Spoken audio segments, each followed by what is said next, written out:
بسم اللہ الرحمن الرحیم نحمدہ ونصلی علی رسولہ الکریم اما بعد۔ سیرت النبی صلی اللہ علیہ وسلم کا 20واں درس آپ علیہ الصلاۃ والسلام کے دعوت حق کو مشرکین کے جانب سے روکنے کے مختلف طریقے اور حربے انہوں نے استعمال کیے، لیکن ان میں سے کوئی بھی کارآمد ثابت نہیں ہوا۔ جب آپ علیہ الصلاۃ والسلام نے اعلانیہ دعوت شروع کی اور لوگ اسلام کی طرف مائل ہونا شروع ہوئے تو انہوں نے پہلا حربہ تو یہ استعمال کیا کہ ابو طالب کے پاس گئے، ایک مرتبہ مطالبہ، دوسری مرتبہ مطالبہ۔ آپ علیہ الصلاۃ والسلام نے ان کا جواب دے دیا، فرمایا لو وضعت الشمس فی یمینی والقمر فی یساری، اگر پوری دنیا کی سلطنت بھی میرے سامنے رکھ دو تب بھی میں اس دعوت کو چھوڑنے والا نہیں۔ اب علی الاعلان دعوت کے چند مہینے ہی گزرے تھے کہ موسم حج آ گئے، اور قریش کو یہ معلوم تھا کہ اب عرب کے وفود مختلف لوگ آئیں گے مختلف جگہوں سے، اس لیے وہ ضروری سمجھتے تھے کہ نبی صلی اللہ علیہ وسلم کے متعلق کوئی ایسی بات کہیں کہ جس کی وجہ سے اہل عرب کے دلوں پر آپ علیہ الصلاۃ والسلام کی اس دعوت کا اثر نہ ہو، آپ علیہ السلام کی اس تبلیغ کا اثر نہ ہو۔ چنانچہ اس بات پر گفت و شنید کے لیے وہ ولید بن مغیرہ کے پاس اکٹھے ہوئے اور ولید سے رائے طلب کی۔ ولید نے اس بارے میں کہا کہ تم سب ایک رائے اختیار کر لو، ایک بات پر اتفاق کر لو، آپس میں تمہارا کوئی اختلاف نہیں ہونا چاہیے، سب ایک ہی بات ایک ہی جگہ سے کہے تب جا کے ہم کامیاب ہو سکتے ہیں۔ اور لوگوں سے کہا کہ آپ اپنی رائے مجھے دیں، پہلے میں سنوں گا، اس کے بعد میں اپنی رائے قائم کروں گا۔ لوگوں نے کہا معاذ اللہ آپ کاہن ہیں، آپ علیہ السلام کے بارے میں کہا۔ ولید نے کہا غلط کہتے ہو، خدا کی قسم آپ کاہن نہیں ہیں، میں نے کاہنوں کو خوب دیکھا ہے، نہ آپ میں کاہنوں کی کوئی علامت ہے، نہ آپ کا کلام کاہنوں جیسا ہے۔ لوگوں نے کہا آپ مجنون ہیں۔ ولید نے کہا آپ مجنون نہیں ہے، میں جنون اور دیوانگی کی حقیقت سے بھی واقف ہوں، آپ میں کوئی علامت جنون کی نہیں پاتا۔ لوگوں نے کہا اچھا آپ شاعر ہیں، تیسری رائے دی۔ ولید نے کہا کہ میں خود شاعر ہوں، شعر کے تمام انواع کو، رجس کو، ساری چیزیں سے میں خوب واقف ہوں، آپ کے کلام کو شعر سے کوئی نسبت نہیں۔ لوگوں نے کہا آپ ساحر جادوگر ہے۔ ولید نے کہا آپ جادوگر بھی نہیں، کیونکہ جادوگروں کی طرح نہ پھونک مارتے ہیں نہ گرہ لگاتے ہیں۔ تو لوگوں نے کہا کہ اب آپ ہی بتا دیں پھر کیا ہے۔ تو ولید کہنے لگا واللہ محمد صلی اللہ علیہ وسلم کے کلام میں ایک عجیب حلاوت اور شیرینی ہے، اور اس پر عجیب قسم کی رونق ہے، اور اس کے قول کی جڑ نہایت پائیدار اور اس کی شاخیں پلدار ہے، تم جو بھی بات کہو گے لوگ اسے باطل سمجھیں گے، البتہ اس کے بارے میں سب سے مناسب بات یہ کہہ سکتے ہو کہ وہ جادوگر ہے، اس نے ایسا کلام پیش کیا ہے جو جادو ہے، جس سے باپ بیٹے، بھائی بھائی، شوہر بیوی، کنبے قبیلے میں پھوٹ پڑ گئی ہے۔ بالآخر لوگ اسی تجویز پر متفق ہو کر وہاں سے رخصت ہوئے۔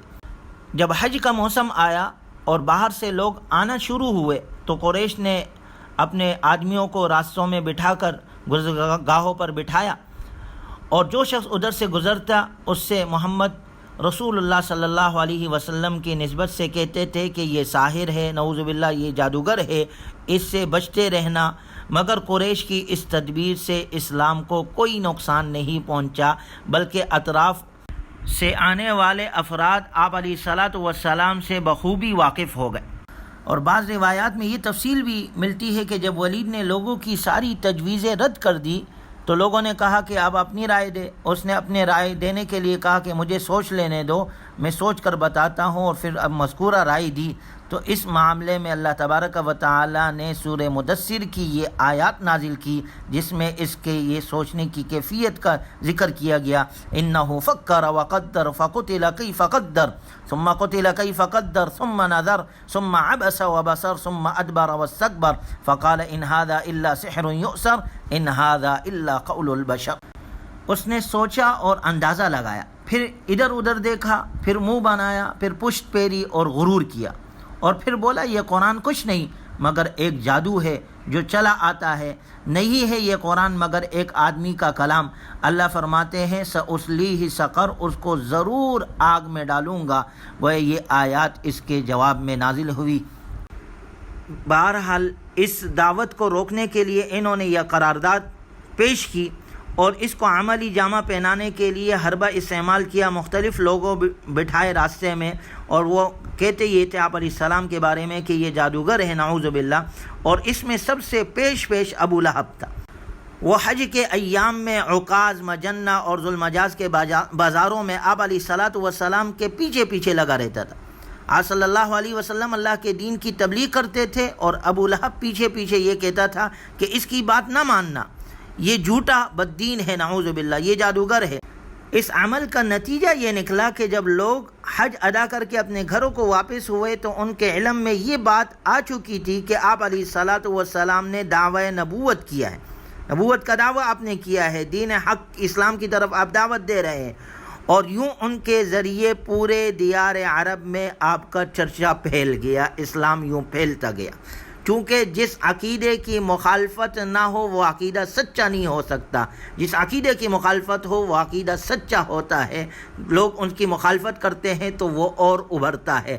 حق کی علامت یہی ہے کہ حق کی مخالفت کی جائے گی۔ آج بھی دنیا کے اندر جو حق والے بات کرتے ہیں تو ان کو روکا جاتا ہے، ان کی مخالفت کی جاتی ہے، ان کو یہی کہا جاتا ہے بھئی آپ کو کتنا چاہیے، کیا چیز چاہیے؟ جیسے آپ صلی اللہ علیہ وسلم نے فرمایا ساری دنیا کی بادشاہت دے دو لیکن میں حق چھوڑنے کے لیے تیار نہیں ہوں۔ آج بھی حق والے جب حق بیان کرتے ہیں تو ان کو عہدے کی پیشکش کی جاتی ہے، ان کو مال کی پیشکش کی جاتی ہے۔ جب وہ مال اور عہدے کو ٹکرا دیتے ہیں تو تیسرے نمبر پر پھر ہر بار یہی استعمال کیا جاتا ہے کہ جی یہ لوگ تو جادوگر ہے، یہ لوگ تو بے وقوف ہیں، ان کو تو سمجھ نہیں ہے، یہ ایسی بات کرتے ہیں۔ تو یہ سلسلہ اس وقت سے چلا آ رہا ہے کہ حق کی مخالفت ابتدا سے ہوئی چلی آ رہی ہے، اور حق اور باطل کا یہ ٹکراؤ ابتدا سے ہے، انتہا تک یہ چلتا رہے گا اور حق کو ہمیشہ فتح مل کر رہے گی۔ یہ اللہ کا وعدہ ہے، جاء الحق وزہق الباطل ان الباطل کان زہوقا۔ اب جب مشرکین کو یہ طریقہ اختیار کرنے سے کوئی نتیجہ نہیں ملا تو اب انہوں نے تشدد کا راستہ اختیار کیا۔ چنانچہ ایک مرتبہ آپ علیہ الصلاۃ والسلام حرم میں کعبے میں نماز پڑھ رہے تھے۔ ابو جہل نے عقبہ بن ابی معیط سے کہا اونٹ ذبح ہوا ہے، اس کی تازہ اوجڑی پڑی ہوئی ہے۔ بدبخت کہنے لگا کیا مزہ آئے گا کہ اگر یہ محمد کی گردن پر رکھ دی جائے۔ عقبہ اٹھا اور اوجڑی لے آیا۔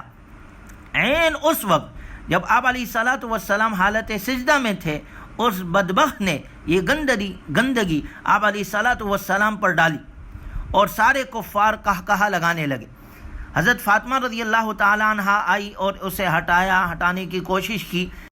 جب آپ علیہ الصلاۃ والسلام نماز سے فارغ ہوئے تو ان لوگوں کی طرف دیکھا اور 3 مرتبہ آپ علیہ السلام نے فرمایا اللہم علیک بقریش، اللہم علیک بقریش، اور پھر ان کے نام لے کر بد دعا دی۔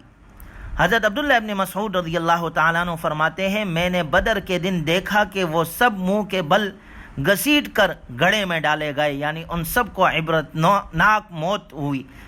انجام دنیا کے اندر اللہ نے لوگوں کو دکھایا۔ اس عقبہ نے ایک دن نماز کی حالت میں آپ علیہ الصلاۃ والسلام کی گردن میں چادر ڈالی، اتنا زور سے کھینچا کہ آپ علیہ الصلاۃ والسلام کی آنکھیں باہر نکل آئی۔ اتفاق سے کہتے ہیں حضرت ابوبکر صدیق رضی اللہ تعالیٰ عنہ وہاں سے گزرے تو اس کو دکھا دیا اور چادر کا سرا چھین لیا، اس رسی کے بل کھول دیے، اور ابو بکر رضی اللہ تعالیٰ عنہ نے اس موقع پر وہ بات کہی جو قوم فرعون کے رجل مؤمن نے کہی تھی اتقتلون رجلا ان یقول ربی اللہ وقد جاءکم بالبینات من ربکم، کیا تم ایسے آدمی کو قتل کرنا چاہتے ہو جو کہتا ہے کہ میرا رب اللہ ہے اور وہ تمہارے پاس واضح دلائل لے کر آیا ہے، تم پھر بھی اس کی مخالفت کرتے ہو۔ یعنی اب انہوں نے یہ طریقہ بھی اختیار کیا کہ جب اس سے ابو طالب کے پاس جانے سے بات نہیں بنی، دوسرا حربہ استعمال کیا، آپ کو جادوگر کہنے لگے، اس سے بھی کوئی فائدہ نہیں ہوا، اب تشدد کا راستہ اختیار کیا، آپ کو تکلیف دینے لگے، اور آپ کے صحابہ کو جیسے حضرت بلال، حضرت خباب، حضرت عمار، حضرت صہیب، ان کی مثالیں آتی ہیں، ان پر تکالیف پہنچانا شروع کی۔ لیکن آپ صلی اللہ علیہ وسلم اپنے مشن میں جاری رہے، نہ آپ نے دعوت کو روکا، نہ آپ کے صحابہ نے اسلام سے انکار کیا، بلکہ عزم کے ساتھ اور اللہ کے حکم کو پورا کرتے ہوئے اس دعوت کو آگے چلاتے رہے، اور یہ ساری ان میں سے کسی بات کی بھی آپ نے پرواہ نہیں کی۔ اور سلسلے اس طرح اور بھی حربے انہوں نے استعمال کیے، وہ اگلے دروس میں انشاءاللہ آئیں گے۔ اللہ تبارک و تعالی ہمیں بھی اپنے دین حق کے لیے قبول فرمائے، اور دین کے معاملے میں اگر ہم پر بھی کوئی تکالیف آئے، کوئی اس طرح کے حالات آئے، اللہ ہمیں مقابلہ کرنے والا بنائے، اللہ ہمیں حق کا ساتھ دینے والا بنائے، اور اللہ ہمیں اپنے رائے حق کے لیے استعمال فرمائے، اپنے دین کے لیے اللہ ہم سب کو قبول فرمائے۔ وآخر دعوانا ان الحمد للہ رب العالمین۔